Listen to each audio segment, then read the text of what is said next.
family, and welcome to the podcast In the Black of My Mind. I'm your host, Al Thomas. So just settle in and enjoy the ride with us. I got you. Do me a favor and go down to the bottom of the screen and click on like, comment, subscribe, and share. Tell everybody. How many bodies? Everybody. Tell everybody, please. Our guest today is a very talented singer, pianist, composer, arranger, recording artist, and educator who has worked with many big-time artists such as Quincy Jones, Phil Ramone, David Foster, Roberta Flack, Sting, Paul Simon, Bobby McFerrin, Luther Vandross, Michael Jackson, George Benson, Rod Stewart, Burt Bacharach, George Benson, Carly Simon, Patti Austin, and Aretha Franklin, just to name a few. Additionally, his voice can be heard on numerous commercials. He's performed at the White House and appeared on many national television shows, such as the David Letterman, The Tonight Show with Jay Leno, and my favorite, Sesame Street. Welcome to the podcast, my brother, Mr. Darryl Tookes. Thank you.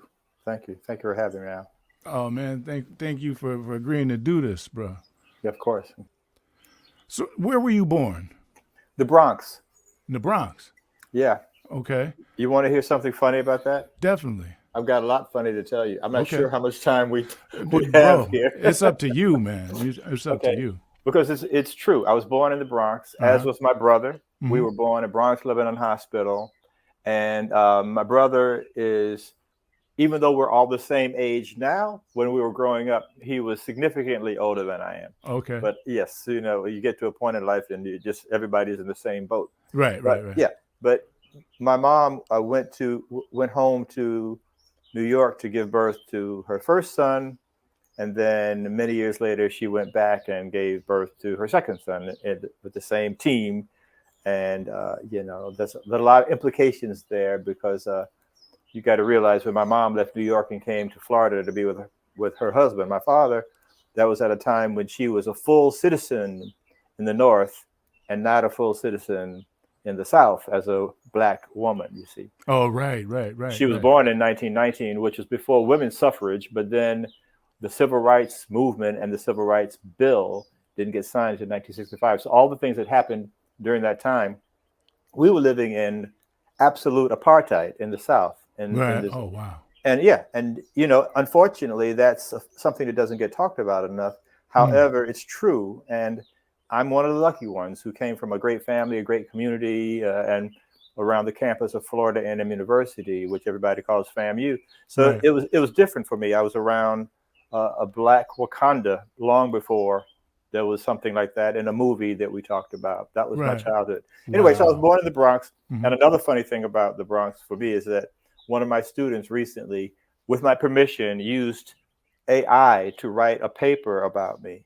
Oh, really? And the paper is really, really good, Al, but it's also incorrect about certain things. Oh, wow. It has to be born in Brooklyn, which I think 3 of my children live in Brooklyn or have lived in Brooklyn. But Brooklyn is a foreign country to me, man. I'm from the Bronx. Okay. Yeah, so that's a lot of information about one simple question, but right. It's true. So just one brother, no sisters. That's it. Okay. All right. I have 2 sisters who are sisters by heartfelt adoption. Judy Moore Latta is her marriage name, and she's a retired administrator from Howard University, and she was a dancer, one of the first people of color to win a Peabody Award. She was doing the kind of work you were doing many years ago, doing work in journalism. She had a program at National Public Radio called Wade in the Water. Judy is god sister to me, and she's a sister. And then the other one is Leslie Griffin. She's her parents were my godparents, and we just at a young age said, okay, got a sister there. And as you know, I had a sister-in-law, Paula, my brother's late wife, who I met Paula. Al, you won't believe this. Well, I mean, you will believe this, but it's an amazing thing. I met Paula, and I always wanted a sister. I met Paula only a few days after Martin Luther King was assassinated. Oh, wow. So his assassination was April 4th, 1968. And I met Paula that next weekend here in Tallahassee. My brother Hansel had met her at Spelman College, Mm-hmm. and then she came down and visited. And when they were just getting to know each other, I bonded with her immediately. Wow. But it was also a moment that a lot of things happened. I go back to 1968 often because that's the year that Darryl Tookes was the one black boy with 3 black girls who integrated a certain school in Tallahassee, Florida, Wow. only months after Martin Luther King's assassination. So my entire life has been shaped by those events. And of course, the next year, the summer of love, the summer of soul, the summer of all that kind of stuff. But that's me coming of age during that time. Wow. So the things that I have talked to you about in the past in our conversations, or as we've ever gotten to know each other, I tell people today that now, retrospectively, I realize that when it comes to my musical taste, my ideas about life, all my philosophy, who I am, it is not a fad. It was never a fad or a fashion with me. These things shaped me in such a meaningful way that they are my religion. They are my faith. Wow. Yeah. Now, are your parents at all involved in? Were they involved at all in the arts? Yeah. So my dad's career was completely in athletics and as an academic and as an administrator. However, he had a booming, great singing voice. He had a tremendous commanding presence. He told me things 40, 50 years ago about how to better present my concepts to people as a performing artist, because he knew as a public speaker what you had to do. But in any event, but my mother, Al, one time, 20, 30 years ago, I stumbled upon an article about my mom in the Amsterdam News, and it, without being immodest for a moment, it sounded like they were describing a female version of me. I had no idea the way they talked about her aesthetic. Wow. I knew that she was a fine pianist. I learned the standards sitting by her. I knew that she had an amazing voice. She was a coloratura.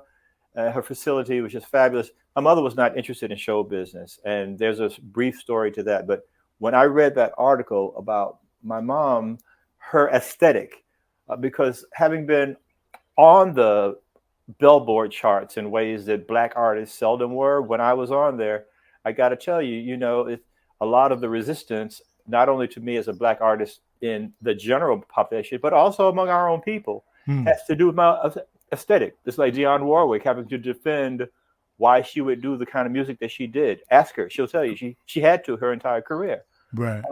And it's not just coming from the general market; it's coming from within the tribe all the time, all the time.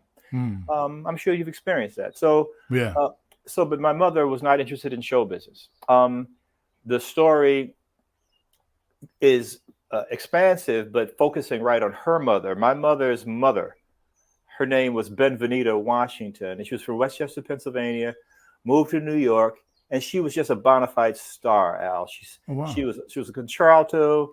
She was a featured singer in the Hall Johnson Choir in the 20s and the 30s. I have recordings of my grandmother from that time, and she was on Broadway in a major role in an all-black play called The Green Pastures, which won the Pulitzer Prize. My grandmother was not a dark-skinned woman, but she was identifiably black to anyone who saw her. She did several plays, and then she signed with Jack Warner in those early days of Warner Brothers. And at that time, she faced not only the difficulty of being on the West Coast when her husband and children were on the East Coast in New York. Right. They were living in Harlem at the time, and that was pressure as it was. But she also was dealing with the indignities of having been in an all-black musical that wins the Pulitzer. All-black, they called it a play, but it had music.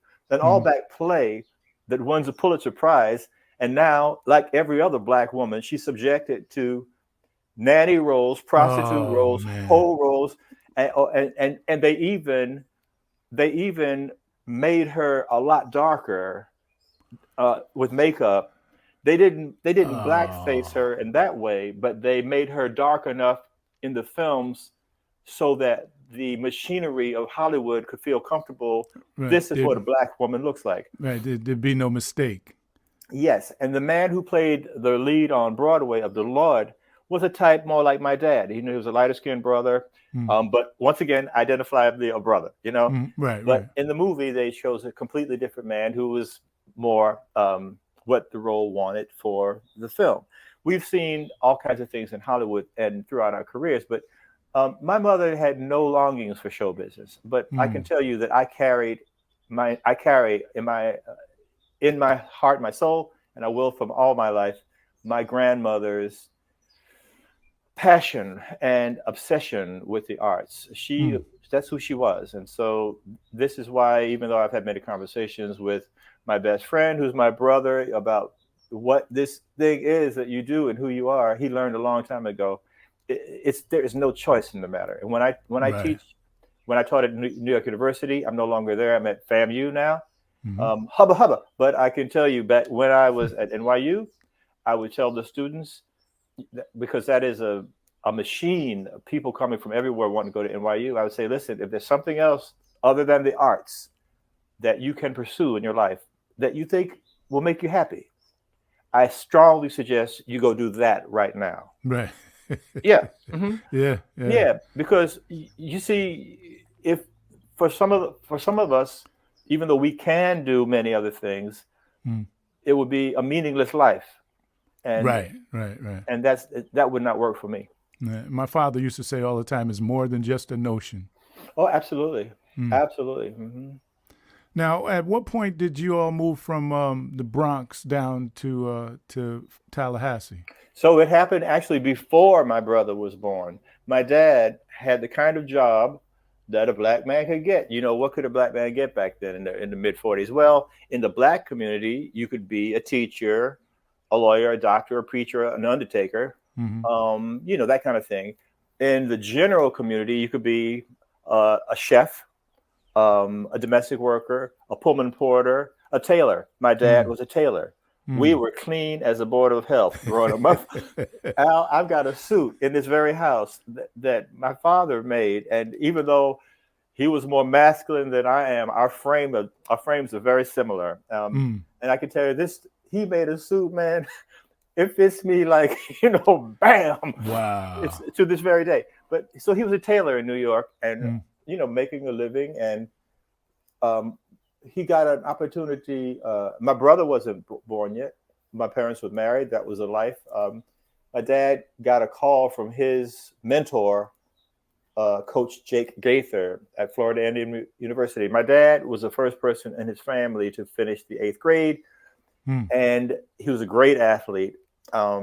And he was a valedictorian of his high school class. There's all this kind of stuff. But his mentor, his coach, offered him a job as a coach at FAMU. And to my mother's credit, she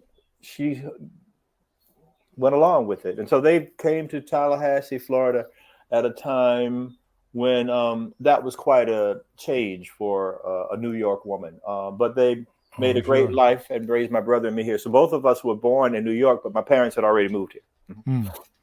Yeah. So my brother says those were the greatest years of his life, those first few before I came into the world. He said, man, everything was going great. Right. Had everybody to himself. Yeah. I said, well, you're the one who asked God for a baby brother. You got one. Right. Watch the things you ask for. You just might get it.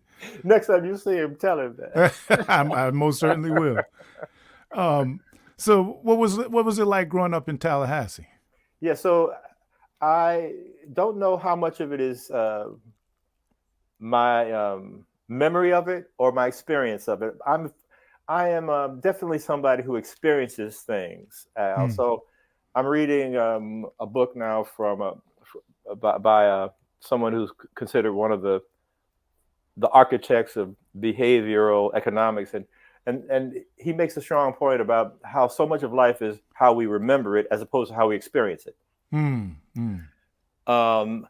I know that I am both, but I experience life in a way that most people don't, because he did all the quantitative analysis on this thing, and most people's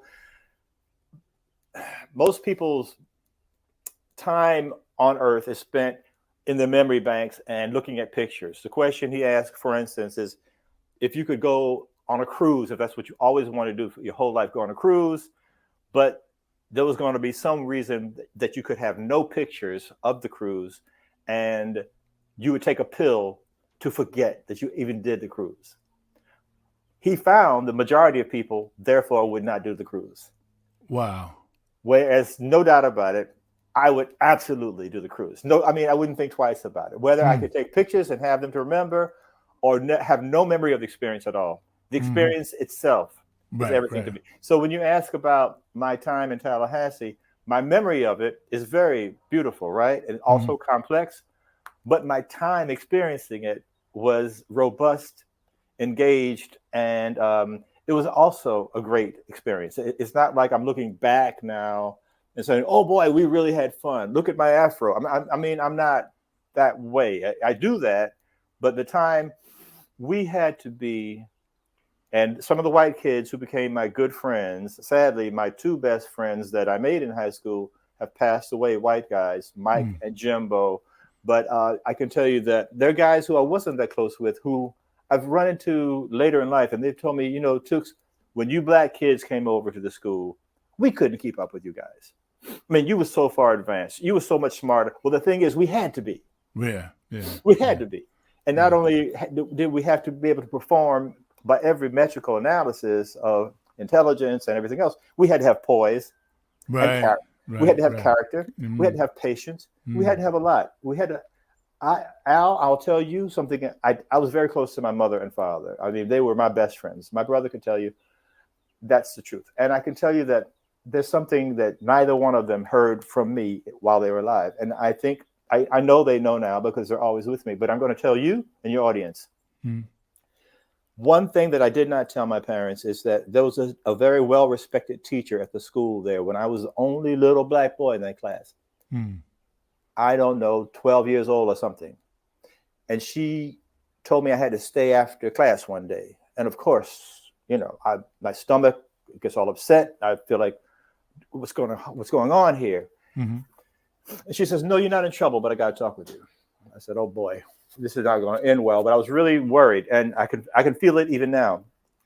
She said, now, Darryl, and remember, this is at a school that is a part of Florida State University. This is like going to Hunter to a New Yorker. Okay, this is a difficult school to get in. And even after LBJ signed the Civil Rights Bill and forced integration in the South was still reluctant. And what the despicable people in education did across the state of Florida was they created Christian schools, religious schools, to exclude black children. Oh, right. Yeah. So I know a guy, in fact, my god sister Leslie, her husband, was the only boy at the Catholic school. I mean, these schools were created to further segregation, and it was not just one denomination. I am a Christian. My son's name is Christian. Don't get me wrong, but the facts are the facts. Right. That's what happens. You can look it up and find out when certain schools were founded. But anyway, so I was at that school. What Florida State University and the other schools like that did was make the test so darn difficult to get in that they just didn't expect any black kids would get in. Right. But they just didn't know. They just didn't know. Okay. And the sad thing about it is, even after many of us probably scored sufficiently, then they handpicked different ones to let us in, which damaged lifelong friendships that I had nurtured with kids that I grew up with. Oh, they picked you and not so-and-so. Thank God I had time to heal some of those broken relationships, because there's a perception when you're the one who gets picked that you think you're better in this kind of thing. It's a whole thing that we have to deal with in the black of my mind, right? Exactly. Yes. So, but that woman had me stay after class, And she told me just like this, and I did not tell my mother and father. She said, now, Darryl, I know that you know all the answers. And she was one of the most highly respected teachers at that school. Mm-hmm. I know that you know all the answers. We all do. But when I ask a question, it's like your arm's going to break off. If you're going to be accepted over here, you got to remember that you are a Negro. Oh. And you've got to give these little white children a chance. And I remember the first time, and after that conversation, which I did not tell my parents. Wow. I can remember the first time that I got less than an A+ in her class. I got an A-. And I went to her and said, am I doing better? Wow. Wow, that's deep. So my time in Tallahassee was complex. But I've always lived every moment fully, man. In the real, I don't have a choice. It's just the way God made me, and the way my family provided for me to be, like my brother says, just baby D, being who I am. Right. Yesterday, when the world was thinking about the pandemic, I was thinking about where I was 50 years ago when Hank Aaron broke Babe Ruth's record on that same day, 50 years ago. Yeah. With death threats. Right. And the commissioner of baseball forced him to play when the manager said, no, we got to keep him out of the game. They're going to shoot him. Mm-hmm. And on the first swing, he broke that record. I mean, and here we are today again, dealing with all this nonsense, man. It's almost like we're back in 1955. And in some ways it's worse because we have too many optics that show success. Right. Tremendously successful Black people. Right. Black people with multiple homes. Black people with fancy lives. A Black man has been in the White House. Black people have had TV shows. Black people. How on earth, with that much going our way, the world sees it. How much with that much going our way? How could we possibly be in this kind of situation that we're in now? Well, the reason that is, it has to do with being human. And until we all look at each other as brothers and sisters and others and in-betweens and everything else, we're nowhere. Yeah. That's most unfortunate. Now, did you sing in school? Did you were you in choirs and things of that nature early on? Yes. So in the Black school, we had a great music program, of course. We were part of Florida A&M University, where the Marching 100 is and everything. So we were always doing great work.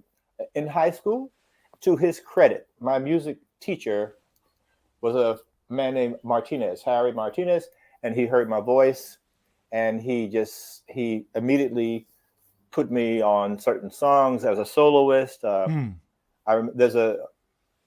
There's really a legendary performance of me singing Mary Had a Baby, Christmas Negro spiritual that people ask for to this day. Wow. It was so funny because he as my voice started changing, he lowered the key through the years a few times. And then the great thing that is what happens is I don't know if I really believed it, but my mother's sister, I didn't tell about my Aunt Dorothy. She was a magnificent singer as well. And she in those years my voice was changing. She was a mezzo. So she was like, listen, you don't press it, don't stretch it. Listen to these guys like these Irish tenors. She would make me listen to Lawrence Welk show. Oh wow! And you could just hear how if you didn't like the music, it didn't matter. But the way they would traverse their what we call passaggio. It was just beautiful. And my Dorothy said, just listen to this.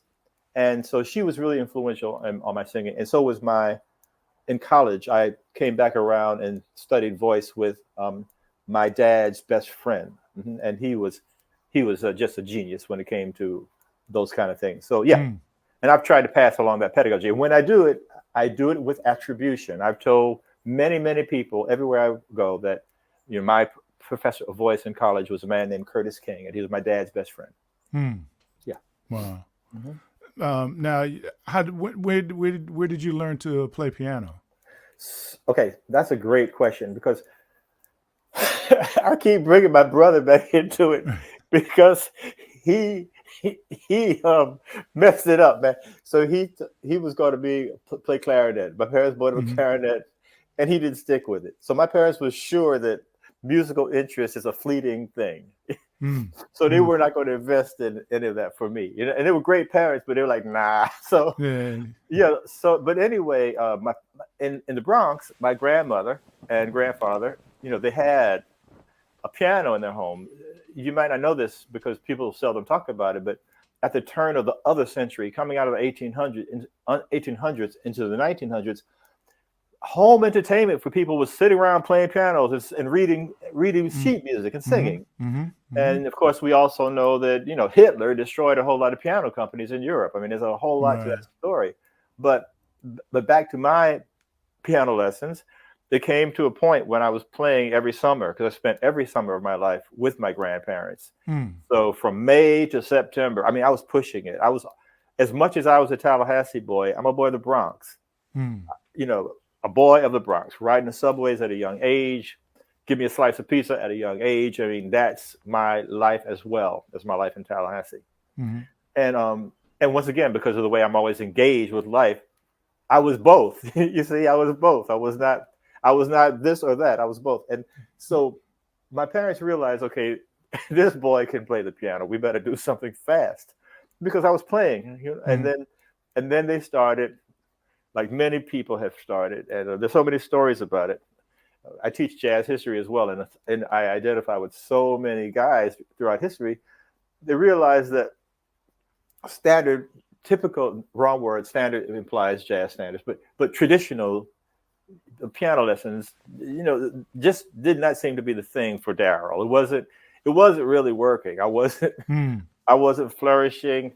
I would sit outside the lesson and hear the big girls play the lesson, and then they say, "Okay, I got it."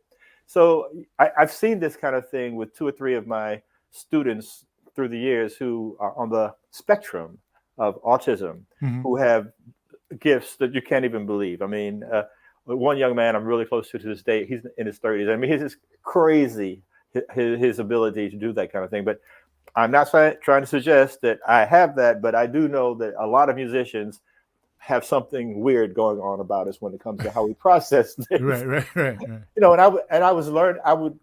And I didn't even like going in the lessons because I didn't want people to think of me as a sissy because the piano was a sissy instrument. Now I've Oh. heard, but it was what I played is what I liked, and I enjoyed it, but I didn't do it in the traditional way. So the lessons weren't working so well, but I kept going anyway. But my parents, constantly trying to find what would work for young Darryl, did a brilliant thing. I mean, another move of genius. They started me taking theory classes at 8 years old Oh, wow. with a woman by the name of Johnny Lee, and she was brilliant. And her husband was a vice president of FAMU during those years, but Johnny Lee was brilliant. Just like when you hear Quincy Jones and others, even passed away now, but Aaron Copland, Mm-hmm. people with whom I greatly identify, who studied with Nadia Boulanger in Paris. Johnny Lee was like that. She was just different. In fact, I have a partner who's from Connecticut, a woman named Karen Niesensen, who studied with Nadia Boulanger as well. Mm. Yeah, so it's really fascinating. But I studied with Johnny Lee, and that just changed everything. I realized that there's more than one thing going on with the piano. It's not just muscle memory and that kind of thing. So I was really lucky in that way. That was the beginning of the piano. And then, like every pianist, I started trying to find a path. And that path for me, thinking about those years, those teenage years was going on, that path for me got very interesting, Al, when I started going over there by Herbie Hancock and Chick Corea in that direction, you see. Mm-hmm.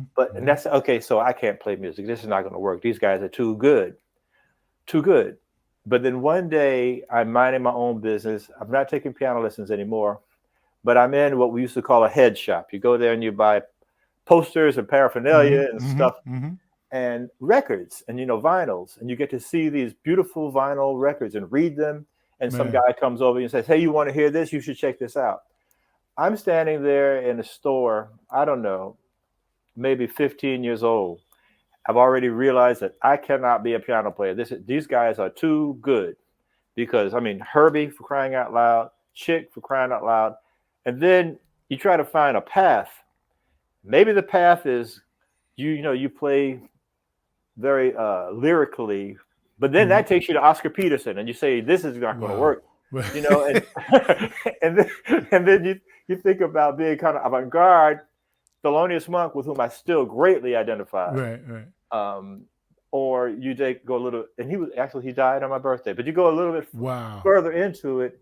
And on the other side over there by Thelonious, you run into McCoy Tyner, and then you want to just kill yourself. You don't want to do anything in life.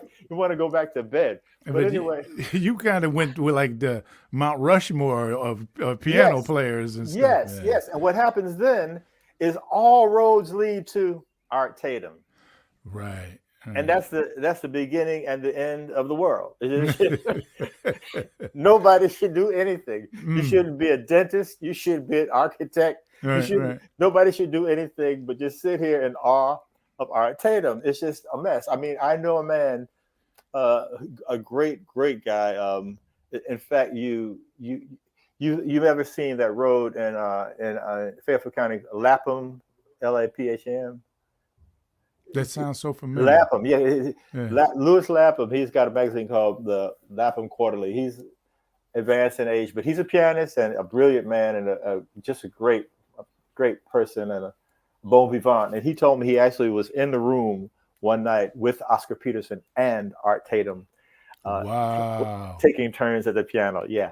But when you get to that moment with Art Tatum, it's over, forget it. I'm going to go and be a philatelist or something. So, but long story short, though, that day in that head shop, I heard, without knowing what I was hearing, I'm not ashamed to say, I heard Keith Jarrett's Facing You. And it changed my life. I said, why is this so intoxicating to me? Why is it so compelling when it's neither Oscar, it's not Herbie, it's not Chick, it's not McCoy, and it's definitely not Art Tatum? Why is this grabbing me? And then I came to the realization that if you have a story to tell in your music, that's what matters most. It doesn't mean that you don't practice, don't work hard, but if you have something to say, you better say it because somebody out there might be listening. It might be just the thing they need to hear when you say it. And when I heard that record, and of course that led to me buying the Cologne concert, which to this day is the largest selling album of solo instrumental jazz music in the world. So Keith Jarrett's Cologne concert, and surprisingly, or maybe not surprisingly, my son Christian ran into the record somewhere on his own and contacted me a couple years ago asking me if I've ever heard it. I said, have I ever heard it? It blew his mind. I said, Christian, not only have I heard it, I've got the original double vinyl of it. And I gave it to him. Wow. Yeah. So it just proves the point that, even though whenever I'm interviewed, and I've done a lot of interviews in my life, whenever I'm interviewed, some interviewers were asked, well, who's the most influential artist on you? Which is always an interesting question. But I never miss a beat. It's James Brown, period. Period. Really? Period. Wow. Okay. Period. Okay. Yeah. And, and I can elaborate on that, but it doesn't have anything to do with my musical aesthetic. But it's James Brown for how he did things, for the way for what he had to say, for him being in his bag. From Cold Sweat to Papa's Got a Brand New Bag, how he transformed himself and all of music for all time. Oh, no doubt. All of that is, I absolutely, I revere what he did in every way. So, but my own personal aesthetic, just to know that there I was in that head shop and feeling like I would never be a pianist and realizing, you know what, boy, you better get on the stick because you can be a pianist because what this guy is doing is just, he owns you now. And now that I look back on my life, Al, and I see other pianists, I don't know if you could hear the bell. Yeah, The yeah. church bell, yeah. Okay. It's funny because it's at an AME church around the corner, Mm-hmm. and it's always 2 minutes late. So that's 11:02. Well, you know how we do.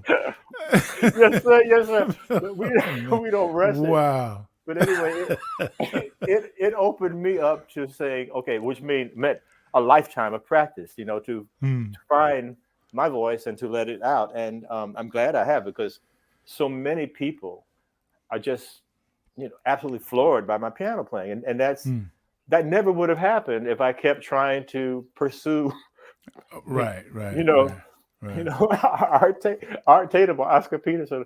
Wasn't going to happen, but I know the feeling, man, because coming up, I love Hubert Laws, man. And so in my yearbook, and I shared this on another podcast. In my yearbook, it says they asked a question before they put it out. What is happiness? And I said happiness is being able to play like Hubert Laws. Oh man! And my Bruce Monroe. Yes.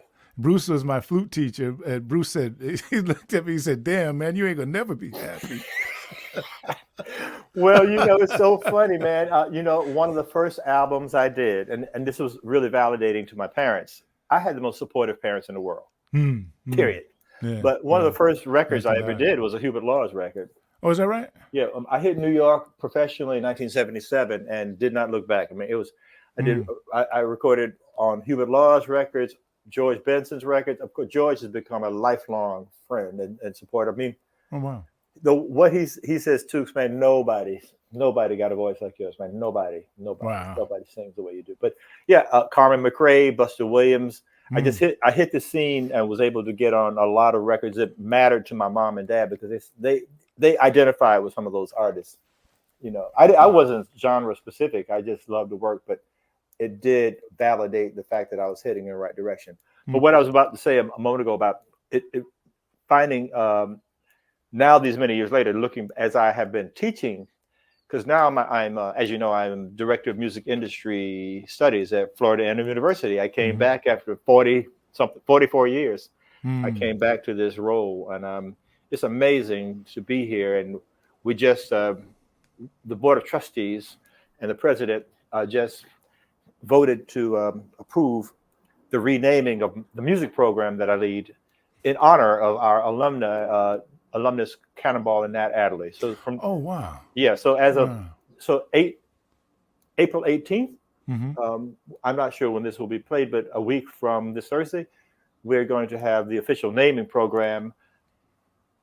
Now the program that I direct is going to be called, now and forever, it's going to be known as the Julian Cannonball and Nat Adderley Music Institute at FAMU. And that's been something I've been working on for 3 years to get it done. Yeah, it's and I mention it not only to ask everyone to pay attention to it and to claim our heritage and be a part of this. If anybody knew what Cannon was like or what Nat was like, you understand they were more than just great musicians. They were activists. They remember their work with Operation Breadbasket and Operation Push. Okay. Humanitarians, of course, we all remember Mercy, Mercy, which Joe Zawinul wrote. Yeah, but and you think about what, if you hear what Cannonball's saying on that record, he's saying we're asking for mercy. It's the same thing that Marvin Gaye would say years later. We're asking for mercy, for humanity. Right. This is what we're doing. This is what the song is about. I know a brother like you, brother like me. The right specimen walk down the street, I might, like you say, Lord have mercy. Now that's a different. No doubt. However, that's a different kind of mercy. But it's kind of coming from the same place. Oh yeah, it's coming from profound humanity and vulnerability. You see, and so but Cannonball, he had Zawinul on the piano then, but he also was at the core of Bill Evans being with Miles Davis. You see, because Bill Evans had been playing with Cannon and on that album Something Else, and then Miles as a sideman on that record playing on Autumn Leaves had that classic arrangement. But then Miles comes out with the Kind of Blue record, and Bill Evans is one of the pianists on there. So I realized that modal style of playing, that very motivic expression, not just virtuosity. However, I'm not trying to say that any of those guys lacked it. They did, but you're not going to out Bird. You're not going to, this kind of thing. So even though Cannon came on the scene and established himself as a bop player, he also, he was an artist and he was a human being. And so that's what it's really about. These titles like bop, that kind of stuff is coming from the press. That's fine. We all should be lucky enough to have them sanction what we're doing with some great name that everybody got to run after us. But the truth and the blackness of my mind is that I know at a time when we're still dealing with racial segregation in America, Cannonball has got Bill Evans on the piano, and then you see what I'm saying. So I'm listening to this playing. I'm listening to the albums before that, with The Birth of the Cool and the Gil Evans arrangements. I think I listen to that record every day, as well as a few others like some Freddie Hubbard stuff. But when I go and listen to that Kind of Blue record, which is the largest selling jazz album of all time, nothing is ever going to eclipse that. Once again, my son Christian discovered it on his own, and he's a folk alternative artist. And a corporate executive, but he's a great artist, singer, songwriter. He found Kind of Blue on his own, nothing to do with my exposing him to it. But when I think about that record, and I realize that, like Blue and Green, that's Bill Evans coming in, bringing something, and the genius of Miles Davis is like, okay, here is the canvas that we're going to paint on today. In this manner, it's just going to work. Oh, wow. So now I realize that my piano stylings and my aesthetic heavily influenced by those records that I heard as a child and were part of my family's daily experience. I realize that now. Right. Even though I listen to everything else, as well as anybody else. So James Brown, my most influential artist. I listened to a lot of rock. I played a lot of rock in college. everything. I feel sad for my students today. We used to get paid doing gigs all the time, man. Gigs everywhere. They make their music and then they put their stuff out, and they could get popular that way. But boy, oh boy, we had a lot of fun and we got paid too. Right. Now you in Tallahassee played in local bands and things of that nature down there? Oh man, Al, it was great. And something really, the answer is yes, absolutely. And something's really sweet, and he won't mind me telling you this, but there was a brother named Barry Green. He's from Hartford, and another brother named Laverne Cooper. He was from Florida, and they were a few years older than I am. But when I was in high school, they were singers and putting together a band. They were in college. And I just found out recently that they went to my parents and asked could the high school boy join their band. I didn't know that. Oh, wow. I didn't know it. I didn't know it. They had heard about some kid, and I was doing a lot of gigs. I was in a bunch of bands, man. Like I played in, I played in bands with, guys with long hair and loud sounding amplifiers, and, had a ball doing a lot of those. And I also played in gigs with people like you, just me on the piano and a guy on the flute. I love to gig, and I was always very proactive about it, and I just did it all the time. And I played in another band with a leader of that band was a guy named Michael Bliss, and he would arrange every hit record just like the record. And we had a full horn section, a full singer section. I was on a keyboard singing. Anything that came out, we played it just like the record, and the people loved it.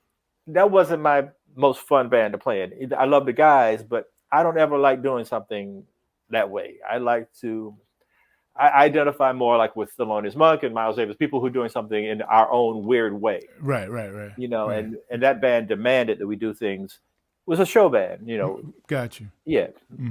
but the band that I liked, that my heart was in so much, was a band, and they named the band after a song on Earth, Wind and Fire's "Open Our Eyes." Devotion was the name of the group. Okay. Yeah, Okay. yeah. Hmm. And I read somewhere that let's see, you continued on to FAMU and that you studied physics. Yeah, that is one of the most beautiful stories in my beautiful life, Al. You know, and my brother always says, "Dude, man, you know, you've had so many challenges. You know, why are you so optimistic all the time?" It's just the way God made me. I don't Mm, know. mm, I mean, it was a lot of hard stuff. You know, it was hard. But when I finished high school, a few things were abundantly clear to me.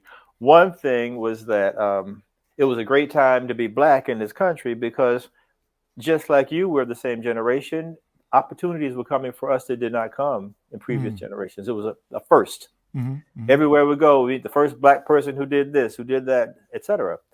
Sadly, a lot of times it's the last black person if we're not paying attention Right, to the right, black in my mind, right? right, right. So anyway, but when I finished high school, you'll identify with this because even though I didn't play basketball at the Y with you, which is probably where we met, Mm-hmm. I swim, and I swim every day. You know, to this I didn't swim this morning, but I swam yesterday. I did a mile, over a mile, and this morning I worked out at a gym that's actually named after my dad. Yeah, Oh, okay, imagine okay. that. But yeah, but I didn't play basketball with you at the Y, and I know you used to play a lot. You know, Yeah, yeah. and I met you there, I think. But anyway, Well, so I met you prior to with your brother, with Hansel, and mhm. then we did a gig at this restaurant. Um, was my band? You had a band there, and Marion Meadows had his band there, Oh wow, up wow, Long yeah, Ridge Road. wow, wow, Yeah, and wow. That's so so cool, man. because I, I I'm watching you and I'm like you had like a really eclectic band and stuff, and I'm looking yeah, at the sum of the band. I mean all the pieces, and I'm like, wow, man, this is kind of interesting. Then you guys hit. I was like, yeah, man, that thank you. works. That Thank you. works. I did a gig. I did the Harambe Festival in Tallahassee recently, and Mm, the people from the media went nuts about it. A brother who's been so supportive, guy named Byron Dobson, he didn't have to say this, but he said, "Man, what you do is just so different and so professional." And I'm just mm, being me, you know. mm, I'm being fully Darryl. So, and I hope before the podcast ends, or we have to do another one, we get to a moment when somebody wanted you to do a gig or me to do a gig, and I say, no, no, no, no, we cannot keep letting them do this to us. You mm, know, one mm, of my people, a brother probably in the room, said, we got to give D the gig, man. It's time. It's his time. And mm. probably somebody else in the room, a brother, said, no, man, Al, we got to call Al. I'm like, you know, let's George Clinton this thing, okay? Exactly. By the way, George Clinton lives in Tallahassee, man. Right, right, right. Let's George Clinton this thing, you know. Do you run into him at all? Not very often, but his Mm. musical director is a guy named Danny Bedrosian, and Oh yeah, yeah, yeah. Danny came to a class, and because he's written a book, it's phenomenal. I should definitely have you talk to him. Oh yeah, I would love to. Yes. Now, so Please. where were we before we went out there? You had me on point for a question, and I drifted. Oh, well, we were talking about you going to FAMU and Yeah. Yeah. So what happened was at the end of high school. Okay. 50 years ago, right? right, right. At the end of high school, there was a basketball game, Al, and my team lost in the regional by 1 point Mm. to an all-black team in a little black community that never did integrate. Oh wow. And those jokers won the state championship. Mm. We lost by 1 point. I can remember that game like it was yesterday. And that was the only time that my coach, Bob Albertson, God bless him, actually came and hugged me because I was crying. Wow. And now I know that even though people have mixed reviews after him, there's some young brothers who couldn't stand him. Mm. I now know that when I started playing, people were burning crosses on his yard. Oh. I did not find that out until I was in my 60s, dog. Okay. Wow. So no matter what it looks like to the little black boys, this is what it's looking like at his church. Yeah. He's dealing with some other stuff. Yeah. I regret the fact that I never reconnected with him. My dad said he was looking for me, and then people said he wanted to see me, but it just didn't happen. But okay. yeah, but anyway, because I'm sad about that, because I would have loved to give him and me that moment of reconciliation, understanding. I didn't have bad vibes with him. I just kind of had no vibes. But that when we lost that game, now see, that's important because had we won that game, the scouts would have been seeing me play. I hit 16 points in that game, and we only had the score was 50-49. Okay. And I hit 16. So that was, I was on that night. Right. And the last shot of the game I took and it went in. That gave us a 49. And I was not a good free throw shooter, but I was hot that night. And I got up in the ref's face and I wanted that call. He wouldn't give me the call.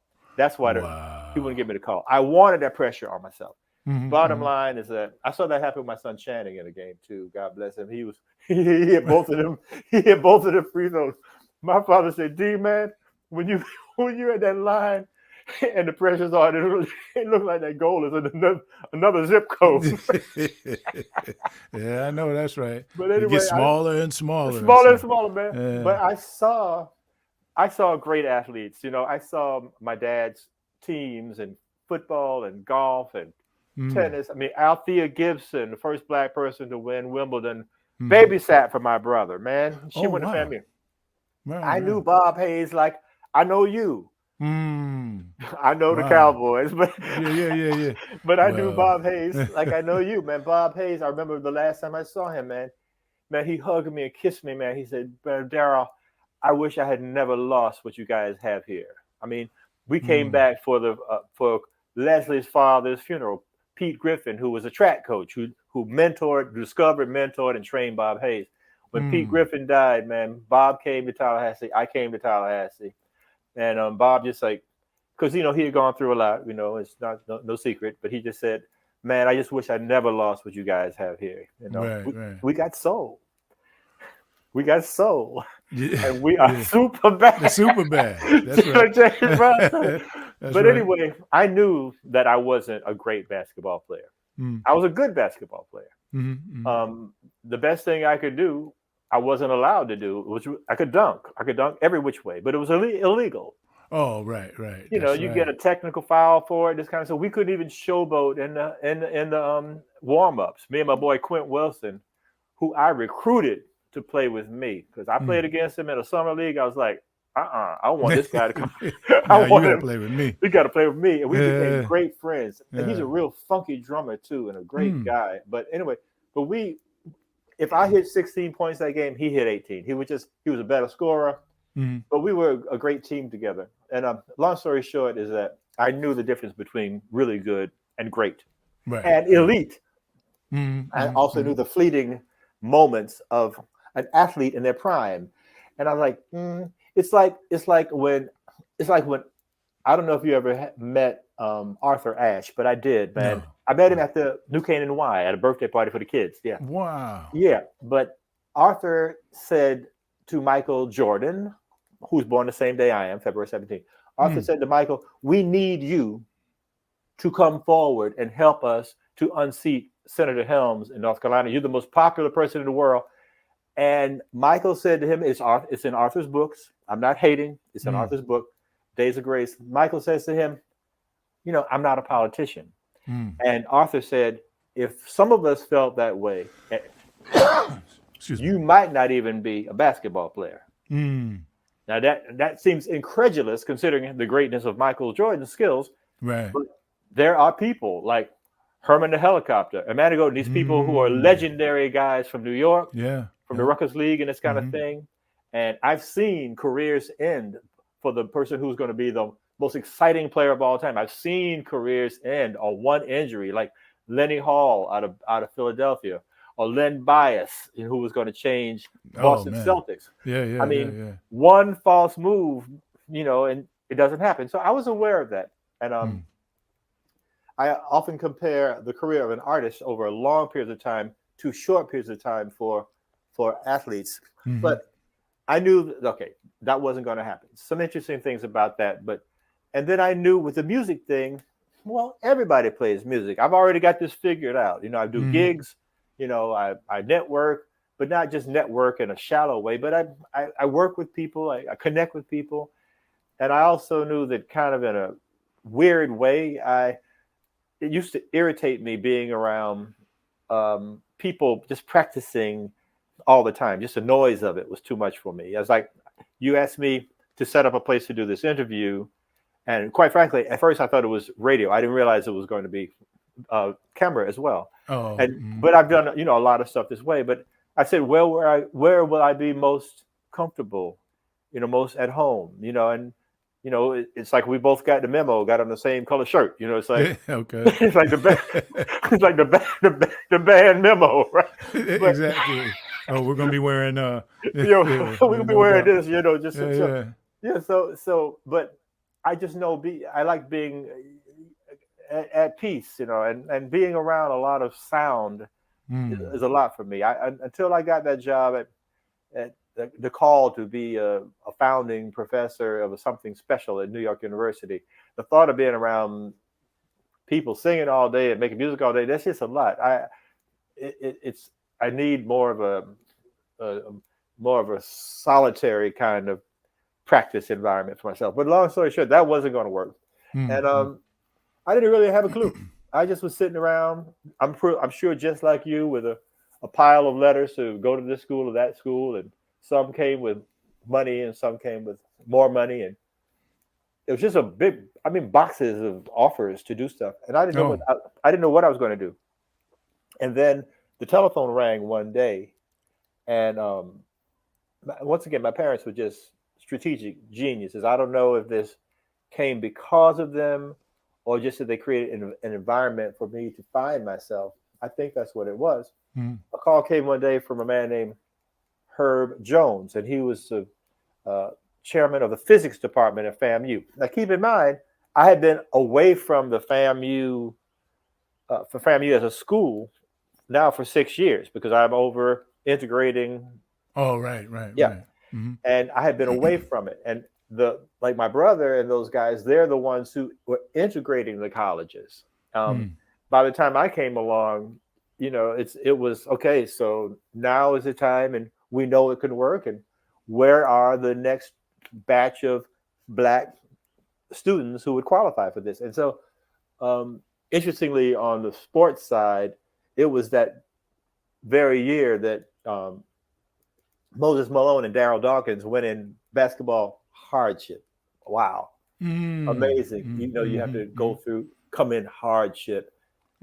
By the time LeBron James came around, he's bad. Let him play. Oh, yeah, exactly. Change the economy for himself and a lot of other people, but all of that, you have to ask yourself, why in the beginning were athletes not allowed to play on a certain level? It's one thing in football where you might get killed, but it's a lot. There's a lot going on there. In tennis and baseball and hockey and all these other things, that's not the case. And this is one sport that was absolutely dominated by African Americans, and all of us had access to play ball in the park. Right. The Bronx, you play in 21 Park. You play in Corp City. You play. So we're out there. It's very telling. It's not difficult to unpack if only you're willing to take a look at it honestly. But I didn't know what I was going to do. Herb Jones called and he offered me a scholarship in physics. I didn't know what on earth he was talking about. He knew who I was. His daughter was one of those Black girls who had integrated the schools with me, so he knew. Her name is Brenda. He knew. And so I didn't know what he was talking about. He said, listen, this is what's up. Wow. I see a red bird right there. So I have an album called Red Bird and a song called Red Bird. Wow. Looking right at me too. Anyway, so Herb Jones said, well, let me tell you, doesn't matter what kind of experience you had in physics at Florida High. I said, well, I didn't really have a bad experience, but it wasn't exciting. I can't say that I was cut out for it. He said, but let me tell you, you are cut out for it. And let me tell you why. Because your math scores on every standardized test, there's no such thing as better ones. Your scores are perfect. Wow. You are cut out for this, Mhm. and you're going to enjoy it, and I'm going to pay you. And I was like, I'm in. Okay. It happened just like that, and Wow. and no truer words were ever spoken. Al, I absolutely loved every moment of physics. Wow. Every moment. To this day, I think like a physicist. I love like a physicist. I'm curious like a physicist. Mm. And I know that there is math that can explain almost everything that we see and don't see. Mm. And that math is beautiful and it's elegant. And if I had infinite time, I would relive learning all that math over again, because the way to do it, and because it cannot be wrong. And when you get to a point where you are frustrated because it's not working the way Einstein was or others, Mm-hmm. Einstein says, well, it's got to be in the hands of God. There's got Mm. to be something else, and then another generation of physicists come around and they think it through and they say, oh, no, Einstein, you forgot this part. And then they go back in the math, it can't be wrong. Mm. So it's just beautiful. Mm. Yeah. And I was not, are you a guitar player? No. Not Okay. at all. You know how the guitar players know how to take stuff apart and put it back together, and they're always like, they're like electrical engineer kind of guys. Yeah. Right. So I had 2 or 3 of those guys in college with me, and I'm sure they went on to great careers as guitarists or hobbyists with guitars, but doing engineering. But that wasn't my thing. I just love the math of it all. I love, and I'm not lying about that. It's like, it's true. It's as beautiful to me as understanding what Miles Davis meant when he said Gil Evans would spend 2 weeks deciding one measure of music. Wow. I get it. I get it. Right. If you listen to Birth of the Cool, you understand how that happens. And or Bill Evans, his daughter, saying her father would contemplate the third note in a triad for hours. Wow. You get it. It's not just that they're crazy, which we might be, but it's an elegant craziness, because so the math works that all out. And I never think about it when I'm writing music. I don't try to impregnate my writing with those concepts, but I just think it's who I am. Yeah.